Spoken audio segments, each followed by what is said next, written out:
If you guys are really us, what number are we thinking of? 69, dudes! This podcast is not suitable for children or those who are easily disturbed. 69! Spoiler warning for whatever is in the title of this episode. And now for the obligatory socials. Please like, share and subscribe. You can find the podcast on Twitter at HorrorPod. 69! You can also follow us on Facebook, Instagram, Slasher and Goodreads. 69! Become part of the Disturbed community by asking for the Facebook group and Discord links. 69! Send dick pics to the Horror of Babylon podcast at gmail.com. Support the show at patreon.com/the Horror of Babylon. 69! In closing, you can let your friends know that the Horror of Babylon is available on YouTube, Apple Podcasts, Spotify, Audible and all other major podcast apps.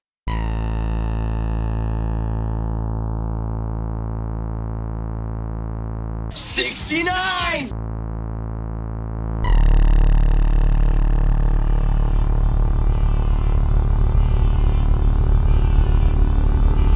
$69!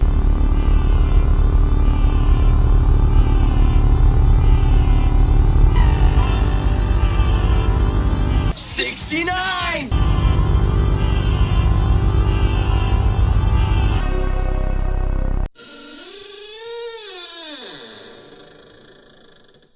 Welcome to episode 69! The Horror of Babylon, where we are discussing Renfield. I am Ryan, and with me as always is Daniel. Say hi, Daniel. Despite all my rage, I still like Nicolas Cage. I also still like Nicolas Cage. All right, thank you to our patrons, Abigail, the First Breaker of Chains, Mother of Dragons, and Logan, the Full Metal Patron. And thank you to Horsemen Comics and Gaming, which you can visit at the Morgantown Mall in Morgantown, West Virginia, or the Mall at Robinson in Pittsburgh, Pennsylvania. And say hello to Wrongmoth, the grandfather of machines, and the father of Elish Norn, the mother of machines. give him a kiss on the cheek and say Daniel sends his regards. Do it. The only trigger warning I want to give for this movie and for our discussion of this movie is Nicolas Cage. If you're not a Nicolas Cage guy or girl or this person, is a Nicolas Cage movie. yeah, then bail, abort now. And that's fine. Like, I don't 69! criticize people who don't like Nicolas Cage. That's fine. He's an acquired taste, so 69! If very obvious examples of gaslighting trigger you, I guess. yeah. I guess if you've been in those sorts of relationships, this movie kind of plays fast and loose with it, but it's out there. I guess if you are or have been like a legit codependent, that's what this movie is about. So it could possibly bring up some memories for you, for sure. And if you hate fun, don't watch this movie. Awesome.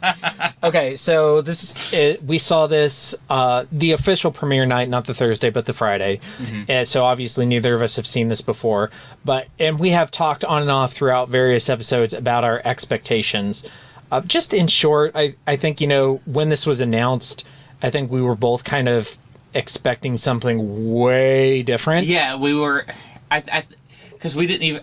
when it was first announced, I don't even think we knew who was playing Dracula. No. It was just like, it's a movie about Renfield. So we're picturing like a horror, like a dark, dramatic horror kind of thing about Renfield. Maybe it's about the trauma he goes through. Maybe it's about his struggle, his story, but... Yeah.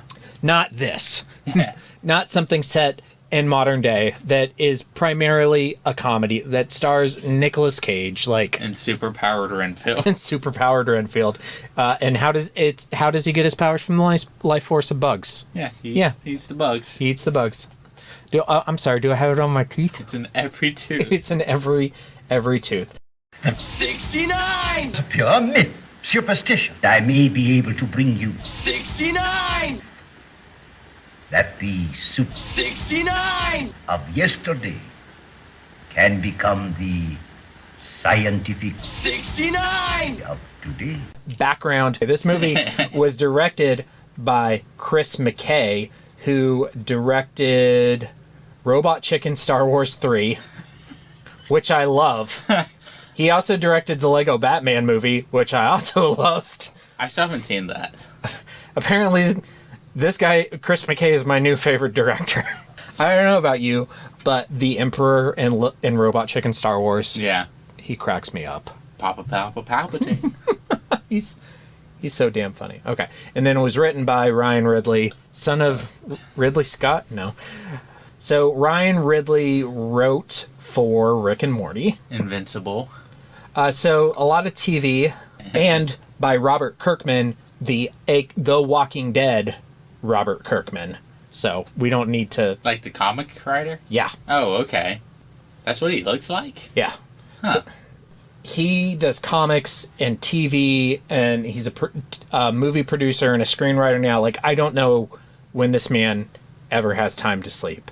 But he's the original writer for the Walking Dead comic series, and then he was also a producer for the various TV series. And it looks like he didn't write the screenplay, but he came up with the idea for the film, and then Ryan Ridley wrote the screenplay. And this movie has a budget of $65 million, which is pretty expensive for this movie. But, I mean, if you've seen it, like, all the effects and the action scenes, it makes sense. I liked the movie, but I think it has some steep competition right now. I don't know if it'll make it back. Mario is Mario. Yeah, Mario's dominating. And and Air, like, a lot of people are going to see that movie. And we have a lot of stuff coming out soon. Yeah. So this movie premiered at the Overlook Film Festival on March 30th, 2023, and then hit theaters today, day of recording, April 14th, 2023. So we don't know how much money this movie made. It might do good. I hope it does good. I liked it. Yeah, I loved it. I wouldn't be surprised if it falls a little short, but I'm sure we'll bring it up on future episodes. Yeah. And that's that. Another story in the classic, infallible 69! act structure. Good enough for Aristotle, good enough for The Simpsons. Mr. Sislak, I have a feeling there's going to be 69! more act to this story. Well, I'm not hanging around for that. 69! More rags. So, structure and themes. Codependency is the theme. Codependency is the major theme. That and this movie has a very unexpected positive spin on it. It's very much about taking charge of your life, living the life you want to live, giving the power. Don't give the power to other people. Give the power to yourself. Make the decisions you want to live the life you want. I am enough. Exactly. Fuck you, Kyle. It's corny, but there are people who need to hear these things and learn these lessons, and it's significant for people who need that. I mean, it's corny, but it was also funny. So. Yeah, I didn't expect, like, we knew from the trailer that the support group was going to be at least a scene in the movie. I didn't realize that it was going to be a prevalent theme that was revisited throughout the entire movie. Jeez, yeah. Yeah, it was, I think they did the support group like 4 times, maybe? Yeah, if you include the ending 4 times. So yeah, I mean, that's a big thing.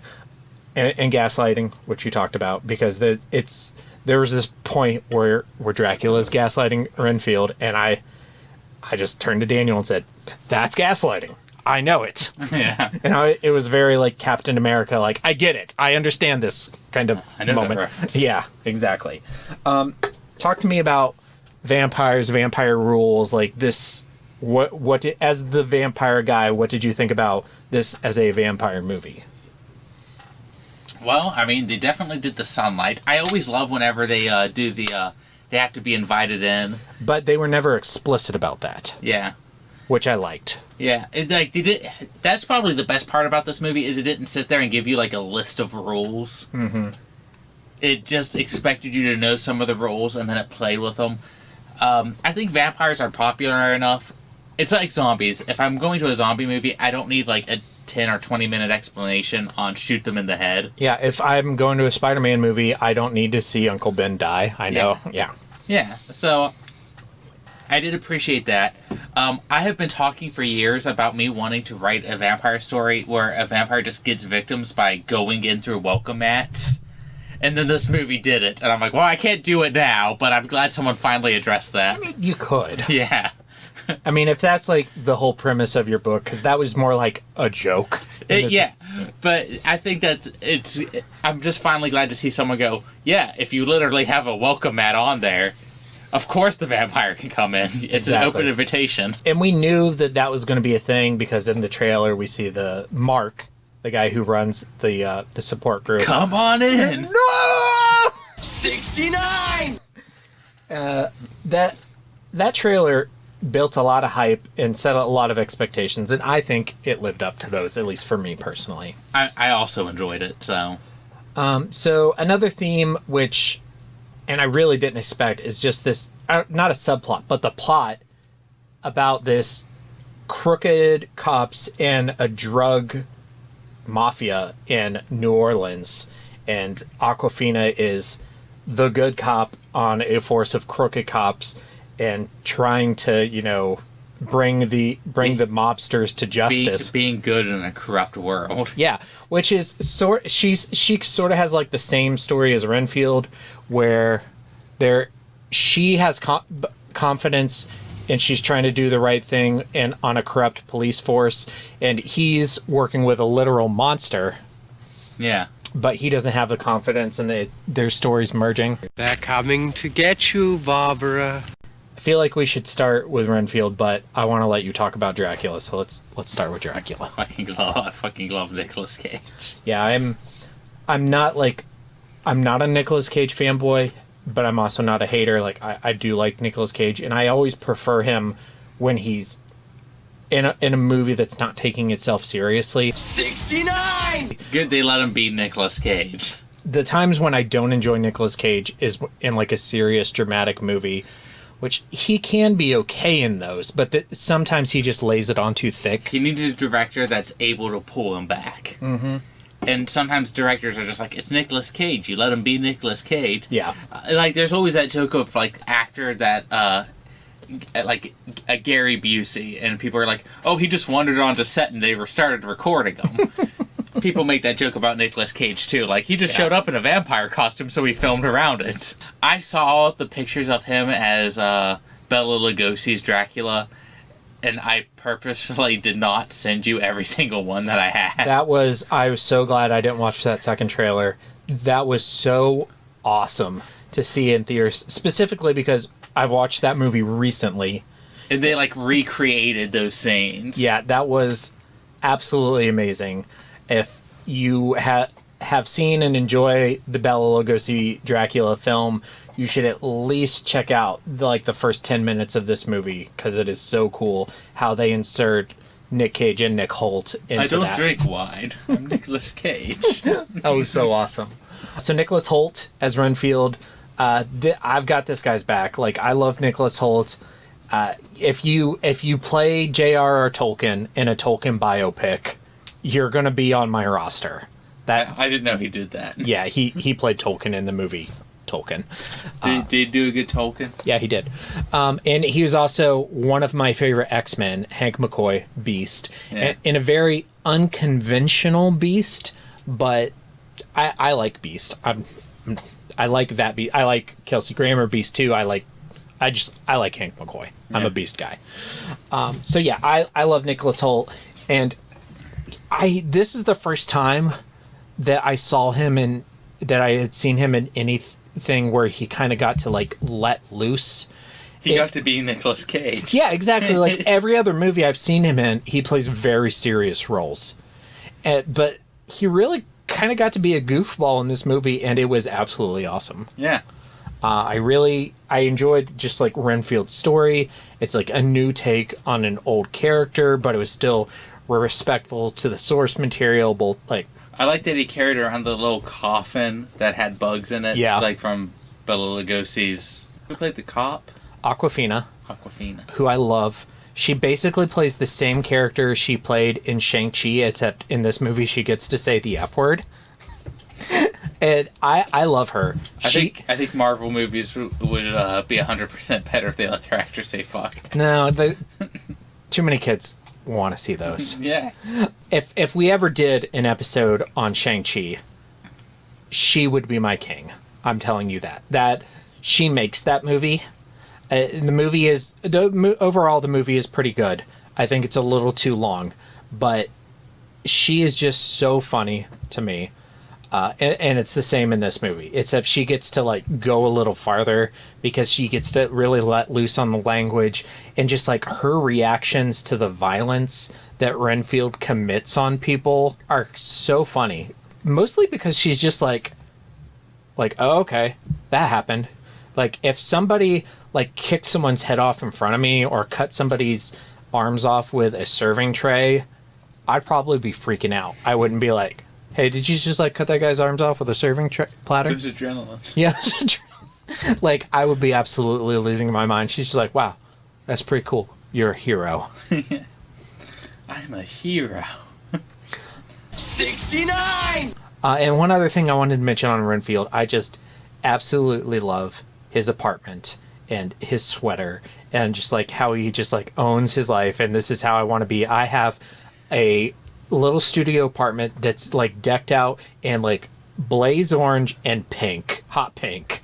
And like that's me. Positivity posters. Yeah, like the YOLO poster with the waffles, and he has like these awesome orange sheets with cats and flowers on them.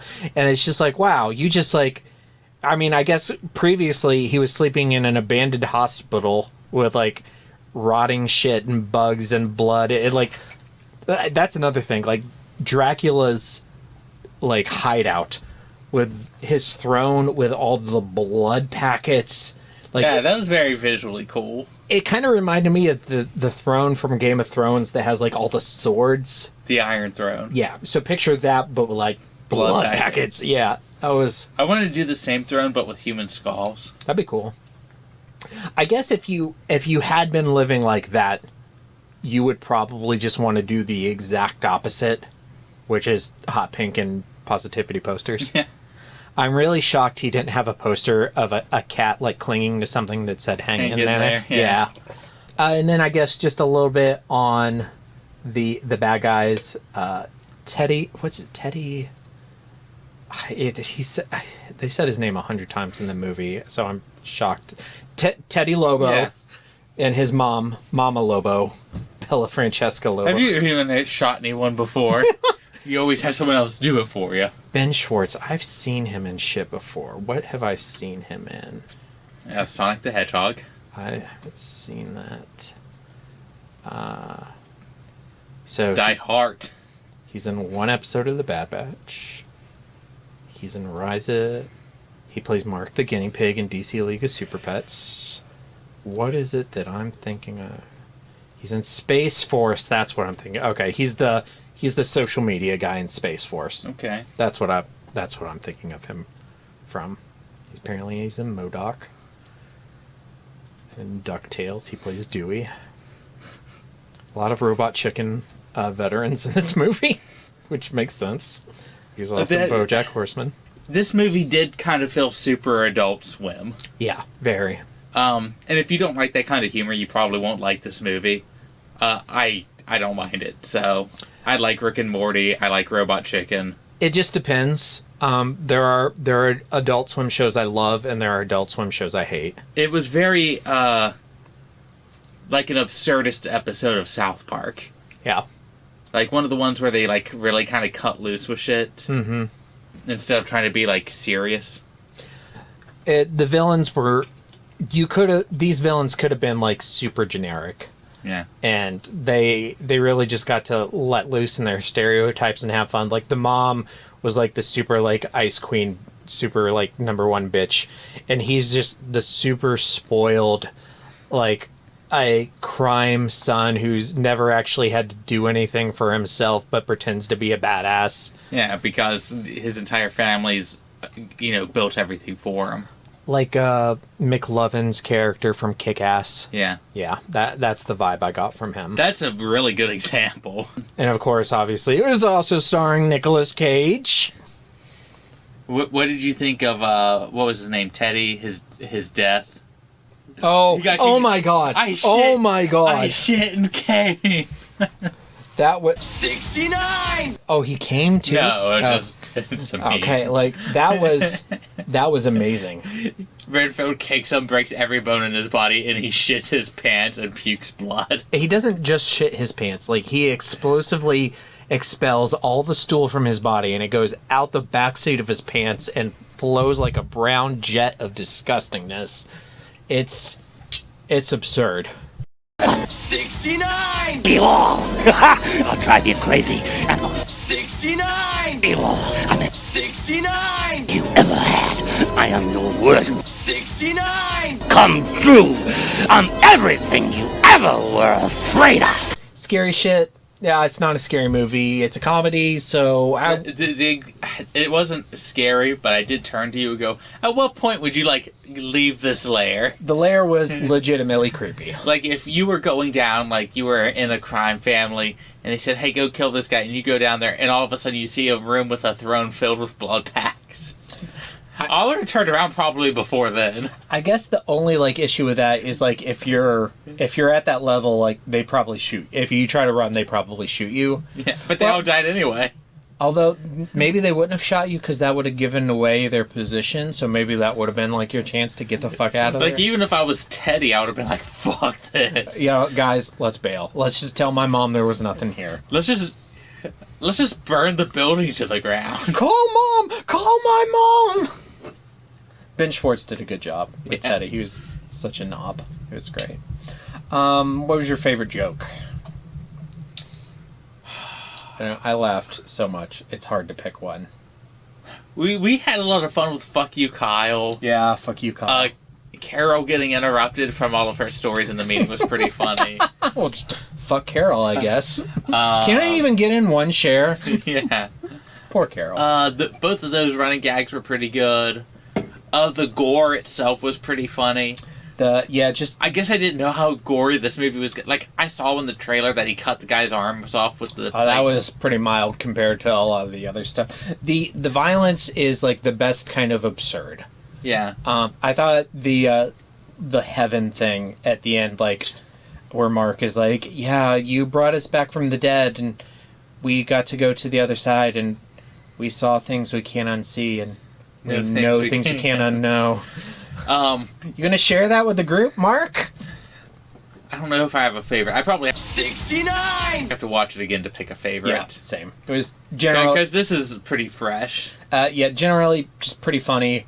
I'd say not quite the constant laughter that Cocaine Bear was, but still just very funny. That was my opinion, is I would probably say that Cocaine Bear, I was laughing the whole time. Yeah, from when, like, everything got rolling. Yeah. It was pretty much, like, nonstop laughter. I can't remember a joke that didn't land for me, but I feel like there was a couple. Yeah, I'm sure there was.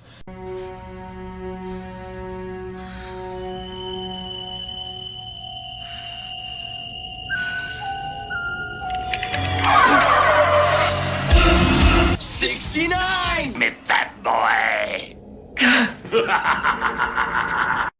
What was the cop's name? Rebecca Quincy. Okay, did Renfield get to smash? No. No. So I kind of liked that they didn't, like, end up in a romantic relationship, because that's, like, I like that modern Hollywood is, like, challenging that convention that, like, every male and female protagonists have to end up getting married, and that very Dean Koontz, like, oh, it's over, I love you, let's get married. Yeah. 69! But I also, just the romantic in me was kind of like, oh, they're so cute together. They should. Yeah. I like to see people smash. 69! I'm not even talking about smashing. I'm just talking about them getting together. Like, because he was like, hey, you want to go out for dinner? Oh, shit, Dracula's in my apartment. That did kind of put a damper on it. It was clear he wanted to smash. In my headcanon, they're just kind of tight buds. Tight buds. Tight buds. Maybe that develops into something more later on. My question is, like, is he, like, going to live, like, a regular life? Is he going to grow old and die? Or is he going to, like, occasionally eat a bug to, like, keep himself alive? Or was it Dracula's blood? No, he's just going to carry the Dracula's blood with him. Yeah. I don't know. Okay. I love how they just didn't bother to explain that. It's just, Dracula's blood, 100% will bring you back to life. It's fine. I mean, to me, like, that's less questionable than eating bugs gives you the power of Dracula. Because, like, he is an immortal, so his blood heals... The blood of an immortal heals kind of...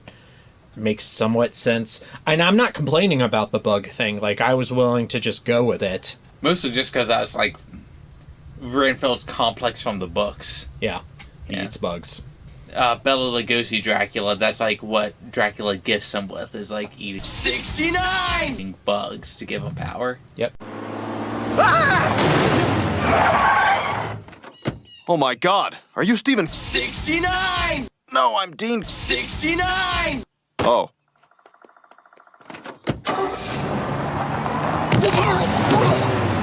He never got to eat a cat. 69! I would have liked to see him eat a cat.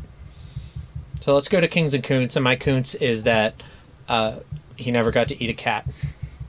That would have been great. Like, if you saw, like, a cat, I don't know, like, let's say he's looking for the bug. 69! And he sees a bug, and then a fucking mouse eats it, and the mouse, like, runs away, and the cat, like, grabs the mouse, and then he grabs the cat and eats the cat. And then now he has the power.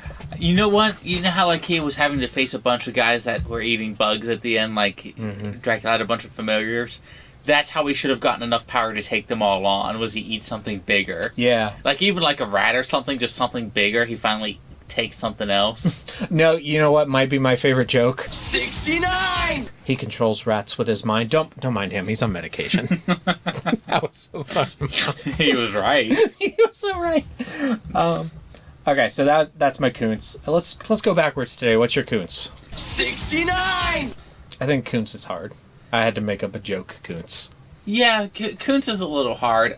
I think that the movie does have like a few, like, I don't know what you would call it, like Hollywood platitudes. Oh, we killed your sister, but if you join me, I'll 69! Bring her back. I'll bring her back, and then 69! oh, I'm very obviously not actually going to betray Renfield.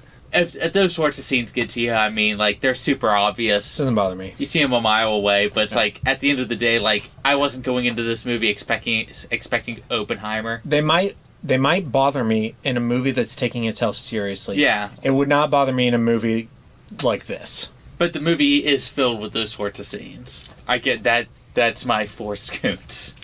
I don't know what to tell people. If you go into this movie determined to have a 69! bad time, you'll have a bad time.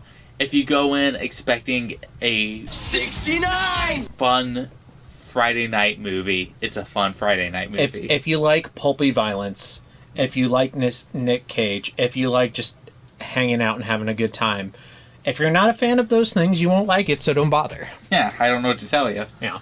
I'm not going to apologize for enjoying the movie. Yeah. My king is, I love Nicholas Hoult, I love Awkwafina, I love, they have 69! great chemistry, and they are my king and queen. They're both super cool. My king is Nicolas Cage, because him playing Dracula is fucking inspired. Whenever we finally get around to our Five Nights at Freddy coverage, I'll make you watch the Nicolas Cage 69! Five Nights at Freddy's movie. That sounds funny. Yeah. He doesn't talk in it at all. That's... Yeah, it's exactly as bad as it sounds. So we're on to ranking. Ranking is hard, because I want to rank it high. We just saw it. I'm high on it. There's a lot of recency bias. There's a lot of, like, endorphins from just... I think I know where I'm going to rank it. So I'll let you go first, then. Okay, where's my Cocaine Bear ranking? 69! Right here. Because I like Cocaine Bear more.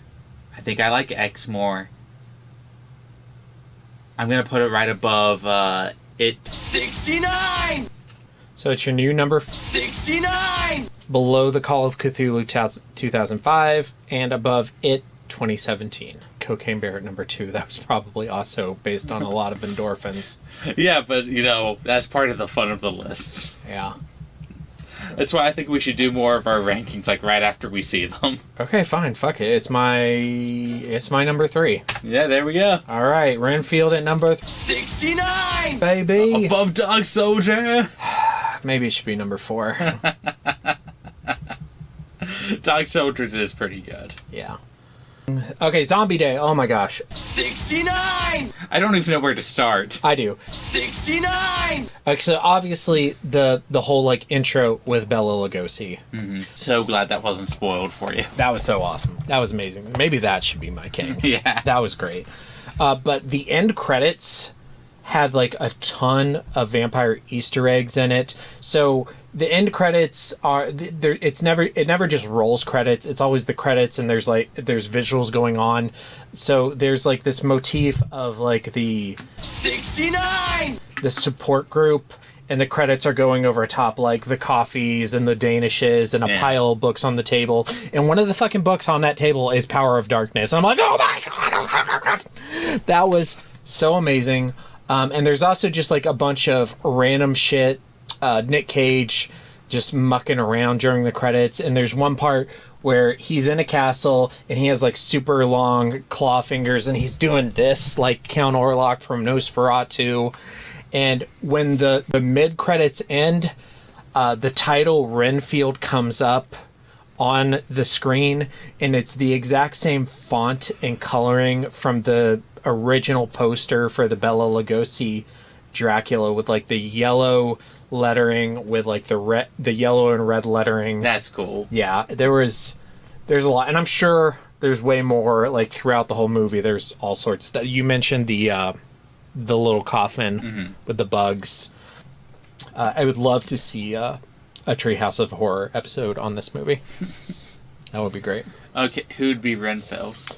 Castor Renfield. I already got Smithers. Smithers. And Mr. Burns is Dracula. Didn't they already do that? Yeah, but this is like... this is going to focus on Smithers. Okay. Because Waylon Smithers is except for maybe Marge, is the most put upon character in all of... Well, Flanders is pretty put upon too. I think Flanders deserves a W. I'm 69! sick of his wives dying. They didn't do the second one on purpose. The first one they did on purpose, but not the second one. She actually died. Oh, God, it's so sad. 69! Okay, Who would you give, who would you ship with Flanders? Who's the single, 69! Oh, fuck. What town does Springfield. Springfield. Who's the single Springfield lady that gets to be with Flanders? You want to hear, like, the saddest, like, truth? Yeah. 69! He and Marge are, like, super perfect for each other. Homer is, like, he doesn't deserve her. And the only reason, You like... just described, like, 90% of marriages I watch. I know, but, like, the only reason, like, they're still together is because she's codependent on him. And have 3 kids. She's a total enabler for him. Yeah. And they have 3 kids. And he has more money than they ever, like, really let on because he owns the Detroit Lions. It's canonically true. Being an operator at a nuclear power plant probably also pays pretty well. Yeah, I mean, it plays fine. Do it for her. That episode makes me cry. It makes me cry so bad. That's like the Jurassic Bark of Simpsons episodes. Speaking of which, I recently rewatched the Simpsons Rama, which is the Simpsons Futurama crossover episode, and there's a Simpsons Futurama crossover. Yeah, Simpsons Rama, where Bender goes back in time to kill Homer because, well, I don't want to like spoil the whole thing, but there's essentially something bad is happening in the year 3000. Well, 3000 and whatever, and Homer is responsible for it. So the professor sends Bender back in time to kill Homer. It eventually leads to Fry, Leela, and the professor going back in time as well. It's really great. But Fry's dog, Seymour makes a cameo appearance in that episode of The Simpsons. That's cute. Yeah, it's super. They walk by the Panucci's Pizza. Fry and Leela and Bender and Homer and Marge and they walk by Panucci's Pizza, and Seymour is there, sitting there waiting 69 for Fry to come back. Wow. It's such a deep cut, but is so sad. And I'm the person, like, I'm the super big Futurama fan. I get tired of people like bringing up Jurassic Bark. Like, yes, I know it's sad. Yes, I know that's the episode of Futurama that everybody brings up because everybody loves dogs and it's super sad. And I agree, but like when he came up in The Simpsons, I was like, oh. I've been wanting to bring this up on the show at some point. So we go to the movie theater we go to in our local town is one of the last like legit locally owned theaters in West Virginia. There's not a lot left. It's not a Cinemark, it's not a Carmike, it's not an AMC or Regal. It's legitimately like the owner was there and he sold me my ticket. Mm-hmm. Like most nights he's there working. And one of the things I love about the theater is they have classic movie posters framed all over the theater. Some of my favorites are they have the OG Return of the Jedi poster, Ghostbusters, Return of the King. But I've always wanted to mention to you, never have, they have a Superman 4 Quest for Peace poster. I keep wondering if I go up to him and ask him how much he wants for it. Well, my question is, why do you think, what's your theory, that he has that one specifically as opposed to like all the Superman movies? It's probably just one that he happened to have. Okay. I imagine that if he had one for like the first Superman movie, like one of the old legit posters, it'd probably be up. But he probably had one for Superman: A Quest for Peace. Of the Chris Reeve Superman movies, I've only seen the original. It and 2 are really the only ones. I like something about all of them, even the bad ones, which includes Quest for Peace. But if I was going to say, if you have to watch any of them, like, watch the first 2. I wouldn't mind watching the others. I just haven't. And I like Superman the movie. It was good. I'm looking forward to seeing what James Gunn does, even though I was a fan of Zack Snyder's Superman. I'm like the one guy who still apologizes for that movie. I like parts of Man of Steel. Question for listeners. Have you ever been in a codependent relationship? You don't have to tell us if you've been in a codependent relationship, but you can if you want. We'll totally listen. Or were you the narcissist? Yeah, tell us why. Tell us why you're so great. Tell us your top 3 favorite things about yourself. And why is it your reflection? I'm sure Dracula won't list that. Okay, so upcoming on the Horror of Babylon, next Sunday is our next book episode where we are reviewing Ring by Koji Suzuki. The following Sunday, April 30th, we will review the original Japanese film Ring from 1998. The next Sunday, we will do the Ring manga by Masao Inagaki and Hiroshi Takahashi. I wanted to ask you, would you rather do Ring Kazenban now that you know what it is? You said it's on YouTube. 69! Mm-hmm. Or if you want to try to fit both in. Because, spoiler alert, we already recorded the episode for the Ring novel. Yeah. And Ryan got to learn what Ring Kazenban was. Yeah, I kind of want to watch this. Okay. We could... I mean, we could still watch it and then figure it out by then. I just don't have an outline for it because I don't know anything about it. Okay. I know more about the other movies. Okay. So, we're doing Ring stuff. Yeah. And we're definitely going to be doing the Japanese movie, the American movie. Like, those are the 2 big... Those are the ones that everyone knows. Yeah, we'll definitely do those. And then, not to get into the specifics, but our next big project after The Ring will be Pet Sematary. We'll do the book. We'll do all 3 movies. So we're going to do Pet Sematary too? There's no way. Yeah. No way we would not do Pet Sematary 2. Oh, I'm so happy. I love that movie. It's so bad, but I love it. It has the same director as the first Pet Sematary movie. I know. That baffles me so much. The Losers Club did an interview with her about Pet Sematary 2. I need to find that episode. I'll find it and send it to you. How do you listen to podcasts? Who, me? Yeah. YouTube. I used to do Spotify, but I don't have Spotify on my phone anymore. I don't think the Losers Club is on YouTube. I used to do I could re-download Spotify, I guess. All right. Thank you to our patrons, Abigail the First, Breaker of Chains, Mother of Dragons, and Logan, the Full Metal Patron. And thank you to 4 Horsemen Comics and Gaming, which you can visit at the Morgantown Mall, at the Morgantown, West Virginia, which you don't really normally refer to as the Morgantown, but you can. It's the Morgantown from now on. Yeah. And you can also visit them at the Mall Robinson at the Pittsburgh, Pennsylvania, and say hello to the Ronald, the Grampus of the Christmas. And my favorite article is the. And next time we will have Bud Lights. I meant to have Bud Lights for this one, and it didn't work out. We have Hatfield McCoy beer, which was pretty okay. Yeah, it was actually pretty decent. 69! All right, thanks for going to see Renfield and recording with me. And everybody in the audience, I know you won't hear this until after it's already done, but just as a support for Daniel, he has his black belt test tomorrow. Hooray. Which will, like I said, will have been over by the time you hear this, but just in support for Daniel, good luck. Yeah. Good luck. Looking forward to it. Kick some ass, but not too much ass. Or whatever do whatever you're supposed to do. Forms, it's not a written test, but I have a verbal test of the oral history of our system.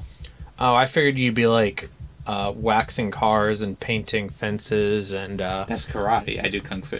Oh, yeah, you do the lame one. Yeah. And question for the listeners, send Daniel 3 reasons why Aikido is better than kung fu. Oh, that's painful to hear. I'm gonna grab your clothes. I hope you're compliant. I don't even know what Aikido is. I know it's a martial art. That's all. I know that and you hate it. That's all. You grab clothes and you throw people. That sounds fun. Yeah. Like, is it like grappling kind of? Yeah. Oh, that sounds cool. Like, high-level Aikido requires 2 things. Someone to be wearing a gi and somebody to be super compliant with you throwing them. That sounds awesome. Yeah.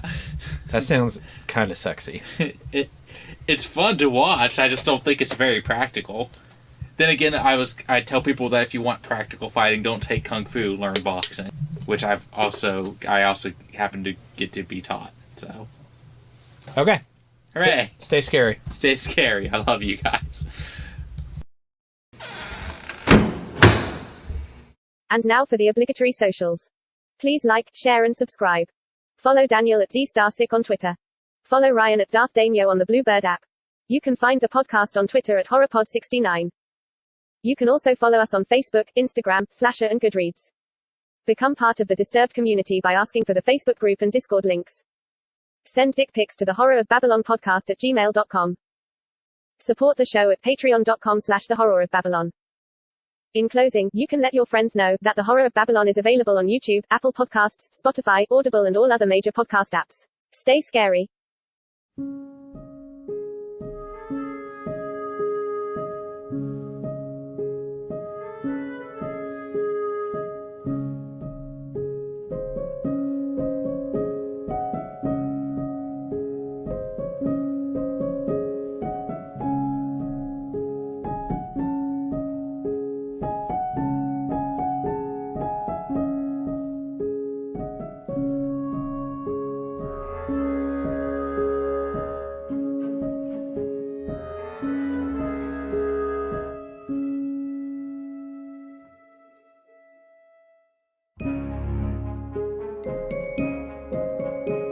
'69!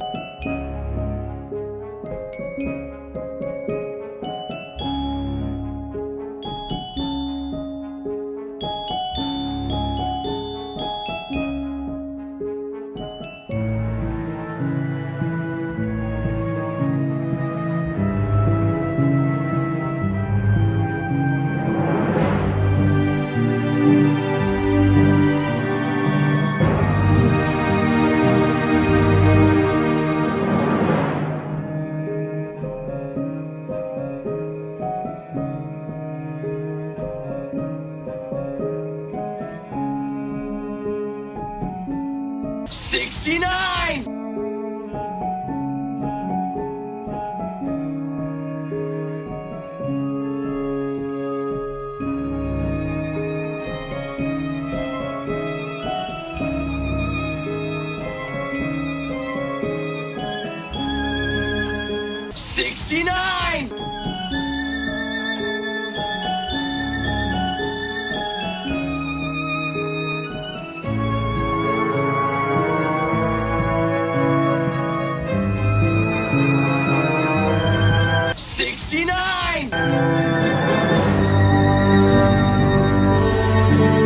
'69! '69! '69! '69! '69! '69!